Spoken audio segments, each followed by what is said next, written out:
Men's Mental Health Awareness Social Experiment 2024 Short Dissertation, Part 2. AJ Ferreira. The fifth boundary that I set was with myself, as far as various disciplines, such as diet, exercise, sleep, emotional regulation, distress tolerance, and skills such as endurance hiking, driving to Orlando, Florida, and back from Windsor Locks, Connecticut, all by myself, music, and other skills pertaining to emergency preparedness, wilderness survival, and state of emergency exercises.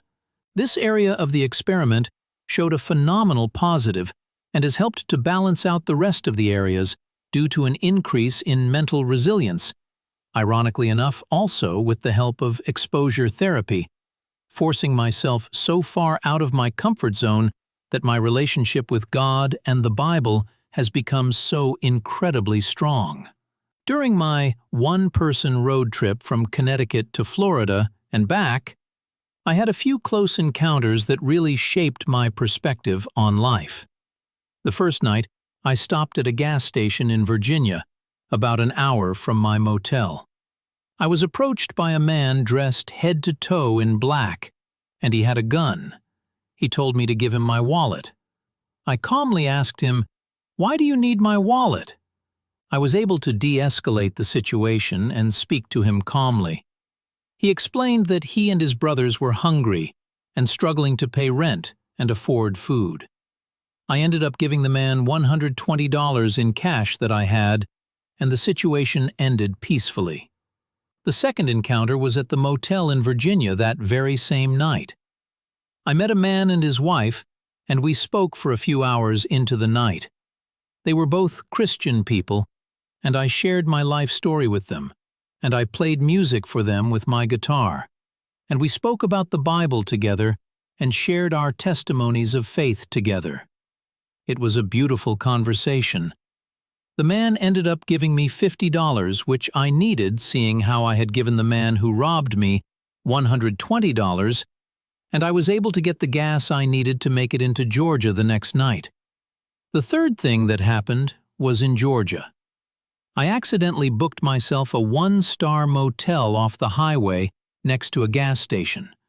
At around 2:30 a.m., I began hearing people yelling back and forth, and then an exchange of gunfire. Then I heard the sound of two cars peeling off into the streets. I made the assumption that it was gang violence and decided to pack up my things and leave and keep driving down to Florida. I was also the only white person at the motel, and I did not want people to think that I was a police officer and put myself in harm's way, because I looked like a police officer with my haircut and beard at the time. Upon leaving, I saw a sight that I pray no one should ever have to see, and it is still imprinted in my mind to this day. The next thing that happened was in Florida. I had worked for this man periodically for 8 years, and I witnessed him being extremely rude to his employees, and he even began to treat me with disrespect. I could not stand how disrespectful he had been to his employees and to me. So I decided to leave after a couple of days had passed. I ended up calling him out on all of his BS, and afterwards I left and drove to Daytona Beach, where I stayed peacefully for 2 days. During my 2 days on Daytona Beach, I got a phone call from my girlfriend Angie. She thought that she may be pregnant. I was happy to receive the news, and I was filled with positivity. It ended up being a false alarm, but nevertheless, at the time, I was happy. On my way back home, I passed through Virginia again, and I bought a ring for Angie because I had planned on proposing to her. That relationship ended up failing miserably, and I was never even able to propose. Despite all of these events, I still dedicated myself to diet, exercise, sleep, emotional regulation, distress tolerance, and I kept focusing on how I could become a better version of myself and also learn how to protect myself better from situations that could potentially put me in harm's way. I also learned that even in difficult situations, kindness goes a long way. I believe that these experiences have, despite the traumatic nature, given me a larger perspective on life and the potential threats and dangers that are in the world. And it has even taught me that I can have the power, strength, and mental resilience to withstand circumstances such as these.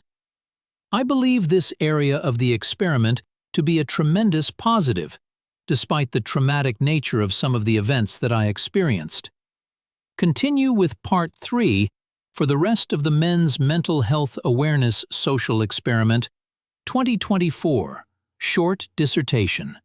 AJ Ferreira.